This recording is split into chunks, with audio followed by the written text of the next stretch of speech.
Muy bien, pues muchísimas gracias, Miguel Ángel. Y pues nada, abrimos un turno de preguntas. ¿Tenéis alguna curiosidad o alguna pregunta de fondo? Pues adelante. Sí, yo tenía una, Miguel Ángel. He echado de menos que me hayas mencionado el tema de rapaces en esta zona, que para mí es súper importante. Para mí, de lo que yo conozco, es la joya de la corona en cuanto a acuáticas, pero también en cuanto a gente rapaces como el imperial o la perdicera, las amenazas que están sufriendo estas especies en esta zona. Y luego, por otro lado, otra cosa que me preocupa mucho, que pocas veces he oído comentar algo, es el estado del río después de la presa.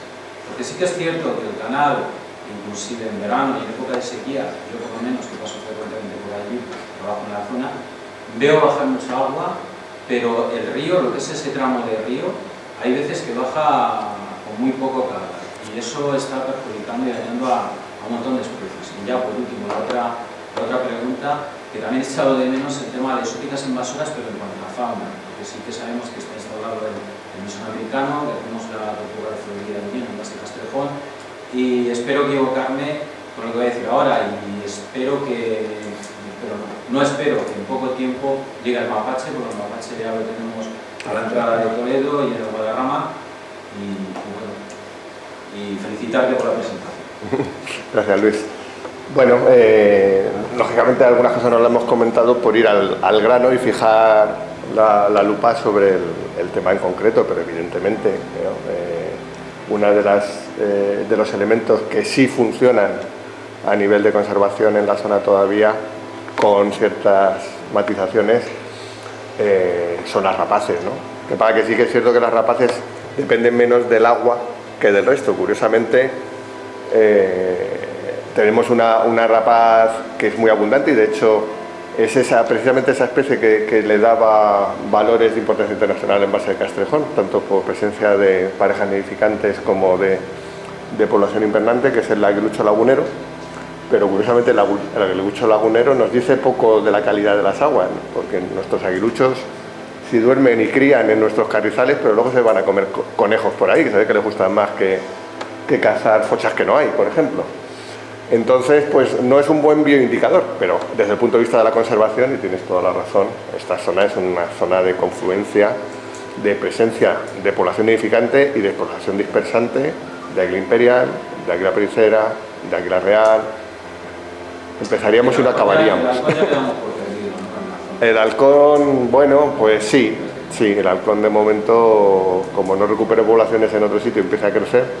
Pero vamos, está perdido en los cantiles de Lenares, está perdido en los cantiles del Jarama y los del Tajo. Nuestros de Toledo estuvo perdido antes incluso que en esos sitios. O sea que, por desgracia, pero yo creo que sí que se puede recuperar, es mi opinión, pero ese sería otro tema. Me parece muy interesante la apreciación que has hecho precisamente de este tramo de río, que es justo el que está por debajo de la presa, porque este es un tema muy sensible y que nos toca un poco la fibra a todos, ¿no? Porque, claro, antes te comentaba un poco medio en broma, nosotros hablando bien de un embalse, ¿no? Cuando los hemos combatido tanto, bueno, pues este embalse tiene un problema, como todos, es que no respeta el caudal ambiental. Entonces, bueno, alimenta el río en realidad, más que ir por su cauce, va por el canal, salvando las distancias y que nadie se me enfade. Igual que el Tajo se nos va por el trasvase Tajo Segura, este trozo de Tajo entre Castrejón y el Carpio se nos va por el canal de Castrejón. Y entonces, curiosamente, todos estos brazos del río, que por cierto son ZEC, son zonas de especial conservación, porque es el mejor bosque de ribera que tenemos en la provincia de Toledo, y a lo mejor hasta me quedo corto, pues se queda prácticamente sin agua. Y el problema que tenemos es que no se ha fijado un caudal ambiental a esta presa. Es nuestra siguiente batalla. Vamos a pedir que se fije ese caudal ambiental y puesto que ya hay un plan de gestión aprobado para esta zona, confiamos que la Junta, a través de la Dirección General y de la Dirección Provincial, haga suya esa petición. No sería demasiado costoso en términos hídricos tener un caudal ambiental en condiciones en ese tramo. También hay que decir una cosa, que eso, así entre nosotros y ahora que no nos oye nadie, una ventaja no esperada, inesperada, de que no le llegue agua del Tajo o no le llegue tanta agua del Tajo a ese canal es que le entra agua de arroyos que vienen de los Montes de Toledo, que vienen un poquito más limpios. Y curiosamente, si tú quieres ver un barbo, lo ves antes en ese tramo del río Tajo que en cualquier otro tramo que conozcamos. Y es porque le entran los arroyos con agua relativamente limpia. Lo que pasa es que, claro, están siempre sometidos a un estrés hídrico brutal. Y de hecho el bosque de ribera se está encogiendo, se están cayendo los álamos, están entrando los taráis, o sea, hay un nivel de degradación importante. O sea, el agua la necesitamos, pero también la que necesitamos es limpia. O sea, que habrá que pedir las dos cosas. Y el otro tema que planteabas, el de las exóticas invasoras, no sé si hubo ya una charla sobre el tema. Con la de peces yo creo que sí que se debió hablar, ¿no? Es que vivimos en un mundo transformado. O sea, la verdad es que para lo mal que están las acuáticas, por lo menos vemos acuáticas que son nuestras.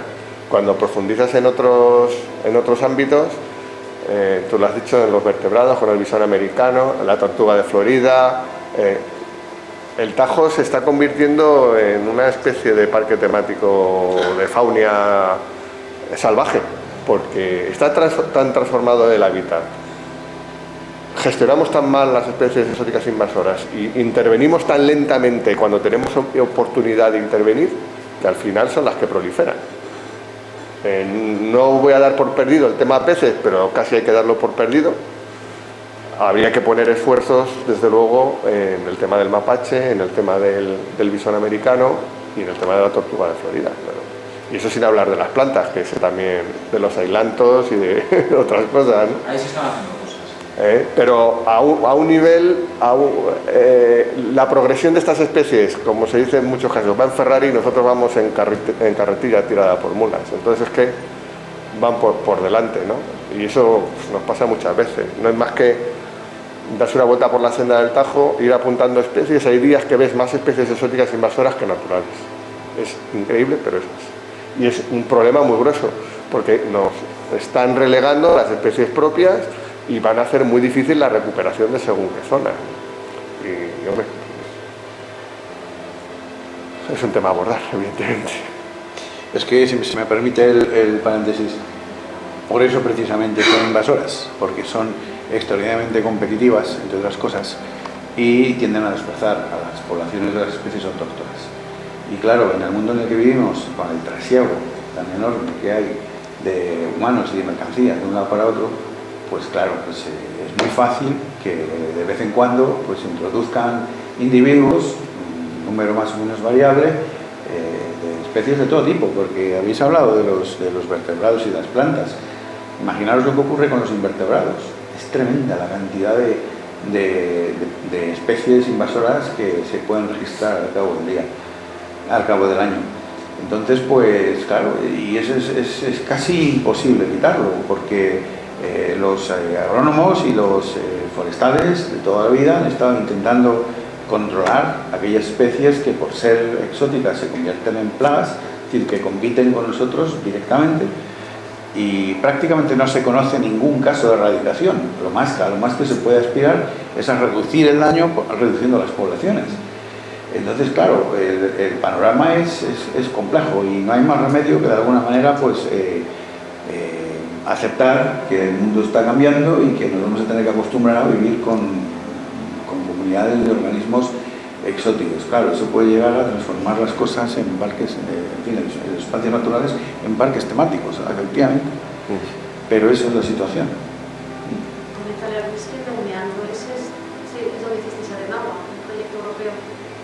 Sí, claro, justo en el meandro, claro. A la bajada, en la salida de la presa. Este que hay ahí, no, más para acá, en el del medio. Justo más para acá, más hacia en el mapa. Más hacia el este. En ese meandro es donde estuvimos muestreando invertebrados del suelo, de las márgenes, lo diré. Con Antenagua. Sí, con el proyecto Antenagua, pero los aparatos que poníamos, los piezómetros. No sé si os acordáis o había gente sí, que estuvo. Lo conté yo, sí. Y claro, en aquel proyecto no discriminamos entre especies exóticas y no. Lo que nos dábamos cuenta era de que había una disminución, igual que documenta esto aquí, tremenda, con respecto a lo que ocurría en meandros análogos de los ríos Ebro, Bidasoa y Garona. Y claro, en el caso del Tajo, pues en este caso concreto nosotros veíamos que el problema era la disminución del caudal y la regulación del caudal, porque la contaminación básicamente es parecida en todos los ríos mediterráneos, ¿no? Pero para que justo este tramo es lo que os comentábamos, aquí es que no hay caudal. Claro. No hay caudal. Y contaminación hay menos porque la mayor parte una parte más importante del agua que en otros sitios viene de los arroyos de la zona, del Alpuébrega y de todos estos. Y entonces veríais barbos y veríais cosas que en otros sitios no se ven.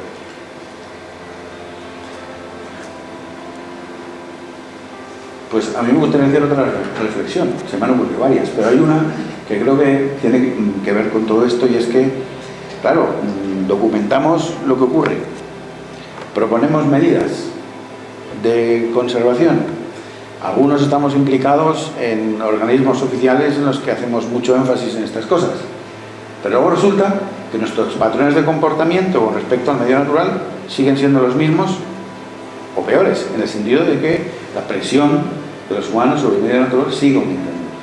Y a mí me parece que hay un factor clave en todo esto, y especialmente importante en Castilla-La Mancha y en general que contribuye al deterioro del río Tajo, y es la cantidad inmensa de productos agrícolas que se utilizan en el campo, tanto fertilizantes como agroquímicos de todo tipo, ¿no? Como insecticidas, plaguicidas en general, ¿no? Que al final por escorrentía van todos al río, ¿no? Entonces el efecto de todos estos productos con el paso del tiempo, recurrentemente, pues van favoreciendo un declive de las poblaciones. Un declive de las poblaciones que es general, no solamente afecta al río Tajo, es general. Pero claro, este declive que nos has documentado con las aves del entorno ripario, pues coincide perfectamente con ese declive que venimos documentando y nos dedicamos a esto en otros ámbitos que no son el ámbito ripario, sino pues eso, el ámbito agrícola, el ámbito de los bosques mediterráneos de Castilla-La Mancha y demás, ¿no? O sea que hay un declive generalizado de poblaciones de organismos, ¿no? Y básicamente el factor fundamental que se ha determinado hasta ahora es el deterioro ambiental, fragmentación del paisaje y productos, y uso masivo de productos de tipo fitosanitario o agroquímicos, ¿no? Sí, además en estas zonas que tienen una alta actividad del regadío, pues se nota más que en otras, ¿no? De hecho, no me acuerdo ahora bien quién fue alguien una compañera de tu universidad. Han estado analizando los lodos del embalse y los niveles de contaminación, de piretrinas, de metales pesados, de mil cosas, eran muy altos, ¿no? Y está claro que toda esa contaminación, vamos a llamarla difusa, porque bueno, la llaman así, pero a mí ya me parece que es poco difusa, es generalizada más bien. Pues evidentemente es una presión más que está sobre los ecosistemas, además una presión más peligrosa, si se me apura, que la propia contaminación del río, porque eso tiene hasta cierta solución. Estas otras son mucho más complejas porque además las consecuencias que puede tener sobre los organismos pueden ser de muchos tipos, incluso mutagénicas, y por lo tanto es algo a lo que no le prestamos tanta atención, pero que desde luego en ámbitos como el nuestro tienen una gran importancia y curiosamente afecta incluso a las aves más comunes, ¿no? Yo que soy más pajarero que otra cosa, pues como sabéis los datos del SACRE, que es el seguimiento que se hace de aves comunes en España, que organiza la Sociedad Española de Ornitología, por lo que te está diciendo, es que las aves más comunes están disminuyendo, y esas no es porque no tengan capacidad de alimentarse o de estar en el hábitat, es porque están sufriendo otros efectos que no son tan visibles, ¿no? No es baladí que hace muy poco, no sé, fue el año pasado o el antepasado, el gorrión fuera ave del año, ¿no? Que es más común que un gorrión que ahora resulte que sea una especie que está en retroceso, ¿no? Sí, hay toda una familia de contaminantes nuevos que llaman así, ¿no? Nuevos contaminantes. contaminantes emergentes que no sabemos qué efecto pueden tener sobre los organismos, y además, como son nuevos, pues no existen mecanismos de depuración. Así que... Sí, yo quería hacer una reflexión sobre eso de esta semana y estas semanas anteriores, en las que los medios de comunicación tanto han hablado del trasvase Tajo Segura, que afecta al caudal. Aquí el problema es la contaminación. Entonces tendremos de una santa vez que dejar a lo mejor el tema del trasvase, que es fundamental, todos lo sabemos, ligeramente a un lado y centrarnos de verdad en ese problema de contaminación, porque insisto, los medios de comunicación constantemente están hablando de lo mismo, quizá porque es un problema político, pues todos sabemos lo que puede llegar a vender en un momento dado, pero se hace mucho daño también, porque aquí ya estamos viendo que el caudal es aparentemente siempre el mismo, o sea, se razonado perfectamente bien para poder mantener esa salida de la central hidroeléctrica, y por tanto el problema es otro. Entonces, si esa es la razón que se deduce de lo que tú nos has contado hoy, pues hay que atajarlo. O sea, las líneas de investigación tienen que ir claramente, además de la denuncia de ese problema que tenemos, que lo tenemos indiscutiblemente, no digo que no lo tengamos, del trasvase, habrá que dedicar muchos más esfuerzos al tema de la depuración. Sí, porque es que además el caudal es importante, pero el caudal, desde luego, influye más, digamos, por un lado en la parte que a nosotros nos interesa más, en el mantenimiento de ciertos ecosistemas, pero sobre todo, y por eso es políticamente relevante, porque es un arma de confrontación entre territorios, y al final es un elemento que se utiliza pues como impulso para desarrollar actividades económicas, ¿no? Al final esa pelea está más en el ámbito de lo político y de lo económico que, por desgracia, de lo ambiental, aunque podamos beneficiarnos por una vez si eso se solucionara por esta causa, ¿no? Pero la contaminación, que está ahí, es evidente, tiene un problema que muchas veces no se valora, y es el componente de la salud. O sea,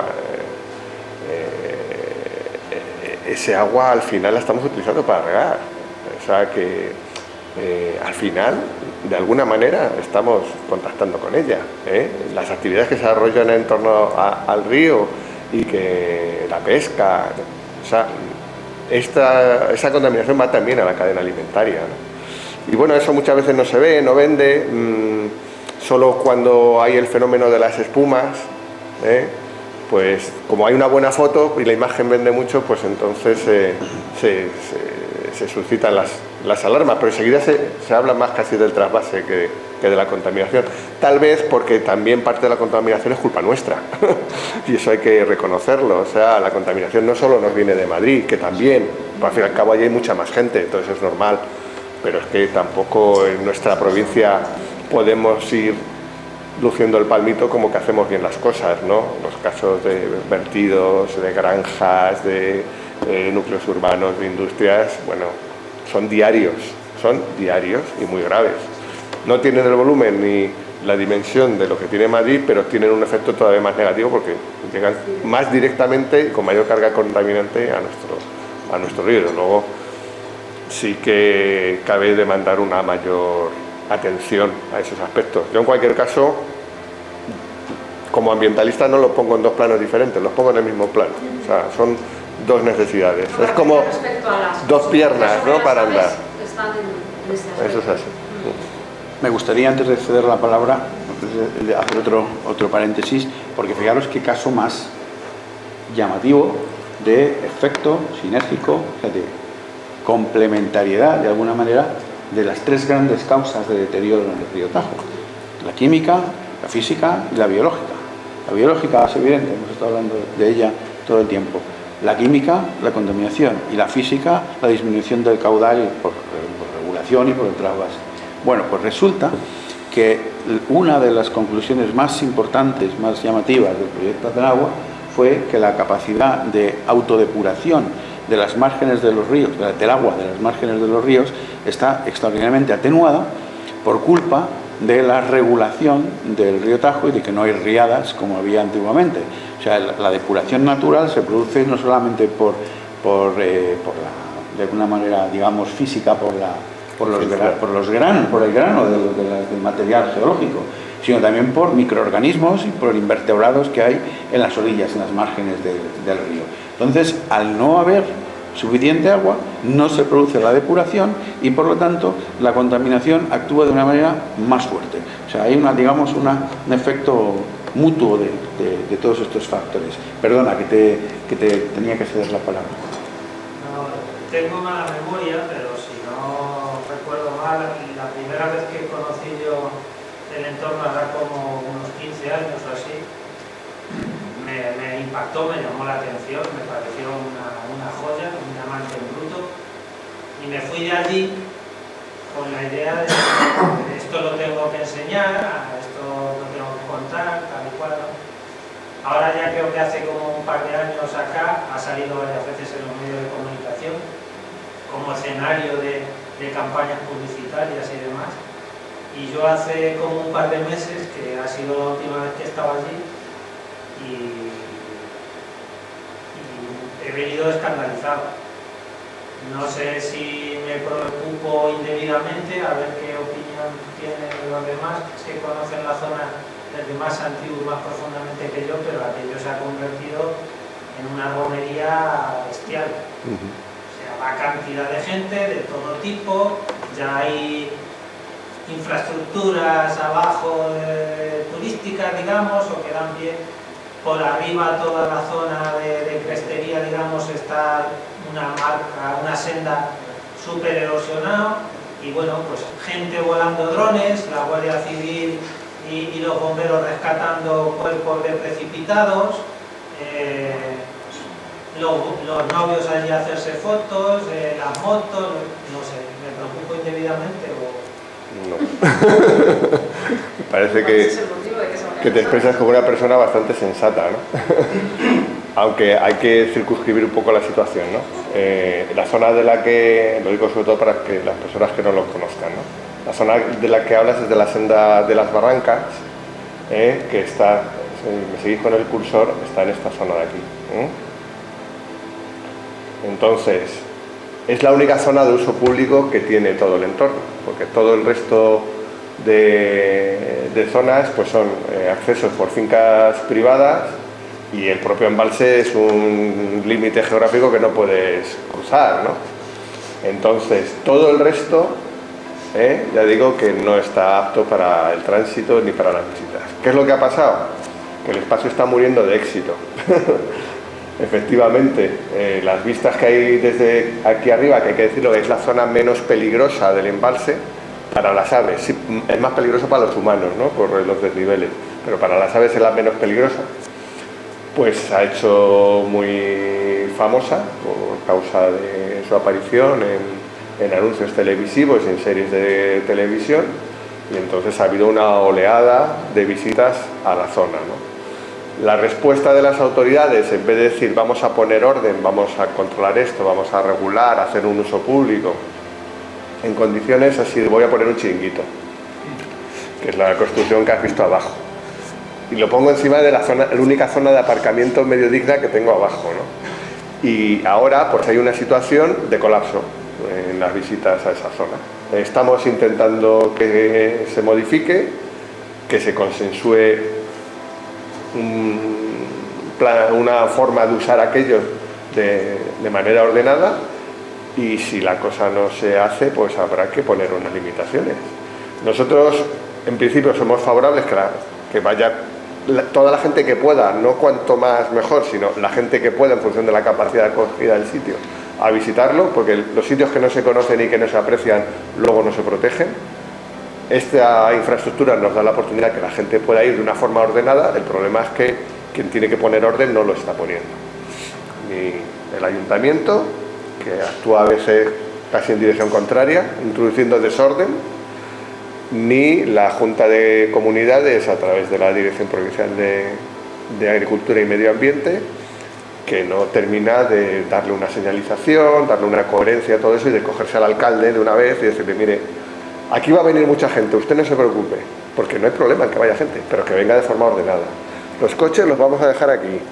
La gente que venga aquí se va a encontrar con un monitor o con un guía que les va a atender, y esto se va a limpiar todos los días. ¿Que pueden venir 1000 personas? Pues que vengan 1000. ¿Que pueden venir 10.000? Que vengan 10.000, pero con orden y concierto. Ahora mismo, por desgracia, todavía no es así.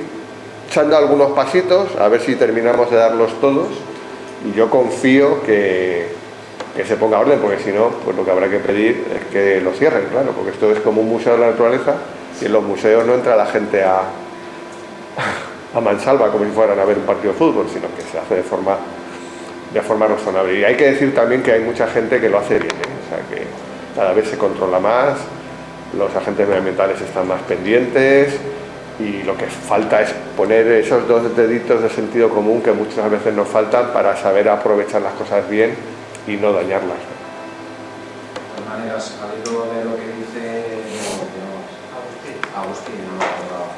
Yo soy agente medioambiental, estamos controlando todo lo que podemos y más, somos pocos, desgraciadamente. De aquí a poco tiempo sí te digo que se van a ejecutar obras, Miguel Ángel lo sabe, y se va a regular por ejemplo, los vehículos a motor ya no se van a dejar subir arriba porque el camino de acceso es una vía pecuaria y se va a intentar con todos los medios que se dejen abajo. El tema de drones está totalmente prohibido, sobrevolar el Embalse de Castrejón con cualquier tipo de aeronave, no se empieza una situación de emergencia, los drones están prohibidos. Pues Apaches. No conozco Apaches. Bueno, me había mencionado varios, no lo podemos multiplicar, estamos controlando, estamos vigilando, como te vuelvo a decir, somos pocos, aún así la situación, como dice Miguel Ángel, a veces se desmadra, Semana Santa ha sido un desmadre total, lo que trabajan a mí fue un desmadre total, y nosotros creemos, y ahí están nuestros informes, los que tenemos sanación en otros organismos, y se propone prohibir los vehículos a motor excepto autorizados. En una parcela arriba, por ejemplo, que haya un olivar, que pueda subir y luego vigilar. Pero que todos los vehículos se vean abajo. Con eso ya limitaríamos bastante. Pero bueno, que estamos pendientes. Estamos muy pendientes, bueno, lo sabéis. Al hilo de... Sí, al hilo de lo que decías tú, Yela, a mí hay una cosa que a mí me preocupa del río, que es la destrucción de la vegetación de ribera. La vegetación riparia a veces hace de filtro. Nos estamos encontrando, aparte de fitosanitarios, el tema de los purines. Como sabéis, desde hace 4 o 5 años se derogó una orden donde había unas distancias con el tema de los vertidos de purines, ¿no?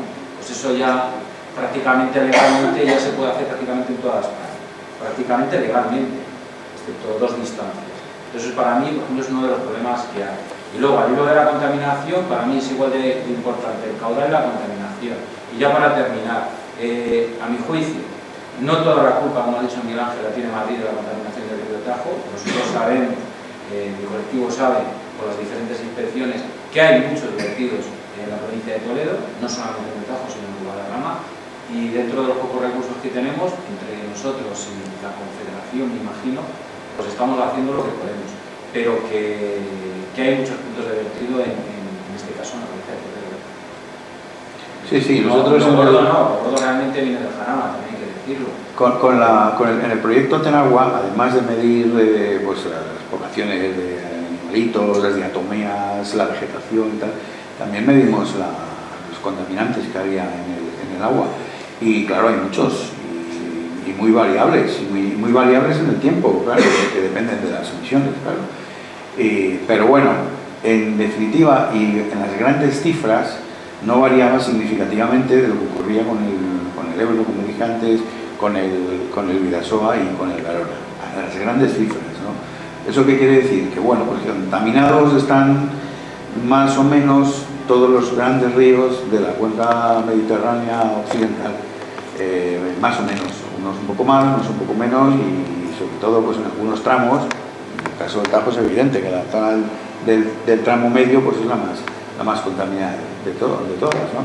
Lo que pasa es que como aquí se une la contaminación con la disminución del caudal debido al trasvase Tajo Segura y a la regulación tan drástica del río, pues se junta el hambre con las ganas de comer. Y además hoy encima se ha puesto en evidencia el tercero de los problemas, que yo siempre cito y no me canso de citar, que es el problema de la contaminación biológica, que se deja muchas veces de lado. Si hay un problema físico, un problema químico y un problema biológico que están íntimamente ligados los unos con los otros y que no los puedes separar, y que ahí están los tres, ¿no? Bueno, pues... ¿querías decir algo? Sí. Bueno, yo soy un poco ignorante y voy cogiendo ideas de aquí y de allá, pero a mí no me parece insensato la idea de Agustín del uso público, porque pienso que más que insensato puede ser una buena oportunidad para hacer propaganda y luchar para conseguir las condiciones mínimas hidrográficas y físicas que necesita el río, ya que muchas personas están asistiendo a visitar la zona porque parece que es malo, ¿no? Puede ser bueno y puede ser una manera de aprovecharlo para hacer campaña y luchar y exigir lo mínimo que necesita el río. El uso de drones, si es excesivo, puede ser malo. Está claro que todo necesita una regulación, pero también puede ser bueno la utilización de drones para estudiar las condiciones del río al minuto.